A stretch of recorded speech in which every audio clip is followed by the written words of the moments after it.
লোকে আমায় ভালোই বলে, দিব্যি চলনসই। দোষের মধ্যে একটু নাকি মিথ্যে কথা কই।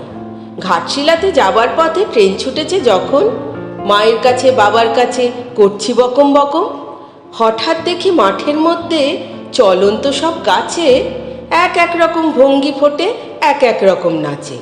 ও মা, দেখো নৃত্যনাট্য! যেই বলেছি আমি, মা বকে দেয়, বড্ড তোমার বেড়েছে ফাজলামি। চিড়িয়াখানার নাম জানো তো? আমার সেজো মেশর।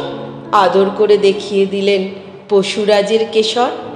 কদিন পরে চুন খসানো দেয়াল জুড়ে এ কি ঠিক অবিকল সেই রকমই মূর্তি যেন দেখি। ক্লাসের মধ্যে যেই বলেছি সুরঞ্জনার কাছে, জানিস আমার ঘরের মধ্যে সিংহ বাঁধা আছে। শুনতে পেয়ে দিদিমণি অমনি বলেন, শোনো, এসব কথা আবার যেন না শুনি কখনো। বলি না তাই সেসব কথা, সামলে থাকি খুব। কিন্তু সেদিন হয়েছে কি, এমনি বেয়াকুব, আকাশ পারে আবার ও চোখ গিয়েছে আটকে।